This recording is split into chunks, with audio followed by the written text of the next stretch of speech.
Hi, it's Sammo the Pot Gardener here, and this is my 7th video. Can't believe it, 7 already. So here it is, hope you enjoy.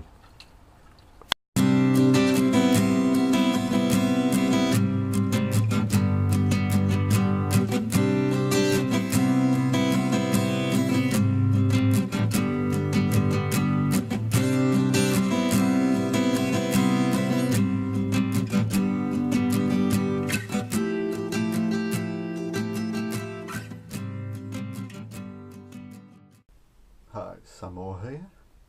This is a little video to show you how the onions that I've been growing are getting on, and in particular how I begin the storage of my onions that I've been growing. I've grown some electric onions, a variety that I sowed back in September last year with sets. The idea is they grow over winter, hardly ever grow, but then when the summer comes they spring back into life and produce some onions nice and early. It's June the 7th now, so they are starting to fall over, which means you have to pick them up, pull them out I should say, and start drying them out so we can start storing them. So I'll show you my onions so far that I've pulled out. Okay, so these are the onions which I've pulled out just recently, and some like that one, as you can see, were drooping quite dramatically, so that was ready for pulling out. So I just lay them out in my garage, which is quite warm, with the roots and all the leaves intact, so they get left here fortnight. These ones here, these are drying out same as the others, but these are the ones that had the stipe or seed head, flower head, whatever you want to call it. So these would be eaten straight away, but I do dry them out a little bit and just use them straight away. These are ones I'm going to be keeping for a bit longer. So once they have dried out after about a fortnight, these ones here are the next stage, which is those ones over there with the roots chopped off. There's one tiny root still left on that one, but the stems are practically paper now, getting almost like paper.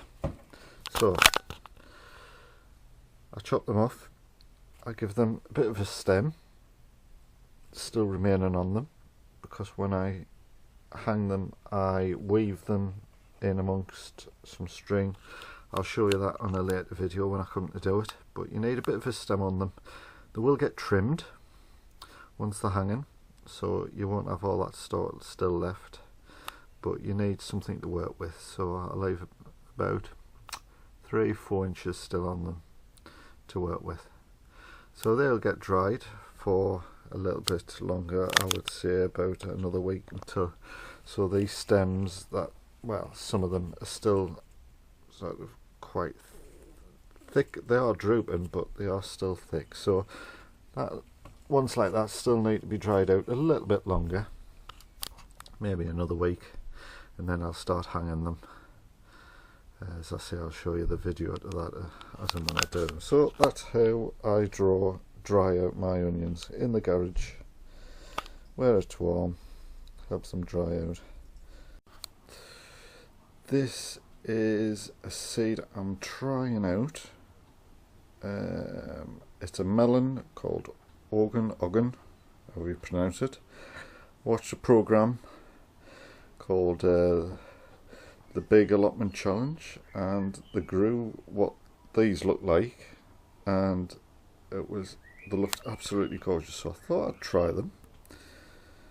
The thing that is a bit experimental is it says so March to May, which is there. So March to May. Well, it's the beginning of June now, so I'm a little bit late, but the weather has not been the best up until now. We've had some nice days, but it's generally been raining a lot and a bit cool on the night times, so it may not be too late to sow these. I've sowed 4 of them, and I'll see if they germinate, and if they do, I'll try and get them out quick, because it says here August to September, so it doesn't give them very long to grow. So if I start now, I'm probably looking about September, October maybe, but we'll give them a try. They look warm. It says they're from Israel, and jealously guarded for many years, so it sounds very intriguing. They did look nice on the telly, if it's the same melon. Hope it is. They do look nice. On the windowsill, there you go. Melon Hogan. And they're there. I've also doing a few outdoor market more cucumbers to grow outside, because things are not, well, they're not going, unfortunately, badly in the greenhouse, but they're not growing as well as I thought they would, so, but I'll show you in a minute. And there's me, zoom out a bit, that's me inkberry in the windowsill. That's grown huge, that's doing really well. So anyway, right, this is in my greenhouse. The rhubarb I'm growing, there's one outside there which is looking really good. It's its first year, so I'm not really looking to get much rhubarb from it, if any, but it's growing really well in the pot there.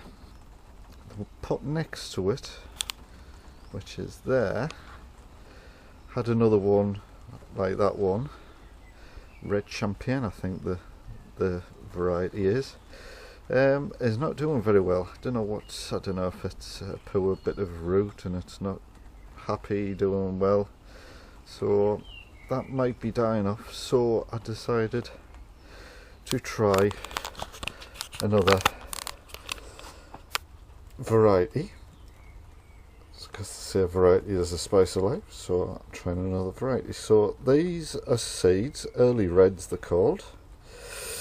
They've germinated, just peeking through, so I'm keeping them outside now so they don't get tall and leggy, but they're doing really well. Nice healthy looking seedlings. Give them a couple of weeks to get some true leaves, or whatever it looks like. That is the actual seed still on that bit of flower, that bit of leaf. So that's what the seeds look like, but they produce a little, a little thing, and that little devil on the side there is a green fly, so I'll remove him shortly when I finish videoing this little segment. So that's me, early red rhubarb, doing well. So that's the me rhubarb. Just another quick little addition to the end of this video. These are my sweet peas. As you can see, they are absolutely romping away. That fence is about 5.5 foot, and they're coming to the top of it now. What I've done is I've pinched the tops of the plants, sort of at the tops there. I've nipped them out when they get that high. I nip them, and that'll help them to produce other side shoots and get a thicker, heavier growth of flowers. And as you can see, the flowers are starting to come. I'll come in and absolutely, I don't know if you can get the colour right on this, but that is absolutely a gorgeous pink. Beautiful flower. This is an absolutely gorgeous deep red next to the lovely pink. And here we've got some lovely, it's almost a rich dark purpley red. Absolutely beautiful, that. So getting the flowers, and these smell divine. There is a load of flowers to come. There's a few actually almost there, but yeah, absolutely covered, and hopefully get even more since I've nipped the tops off. So the idea with these is, and I'll zoom out, is when they get to this, you cut the flowers off and it'll stimulate it to produce more. So you end up with a lovely smelling house full of cut sweet pea flowers, and you get more in return. Isn't Mother Nature wonderful? So there you go. Sweet peas. Thanks a lot. See you later.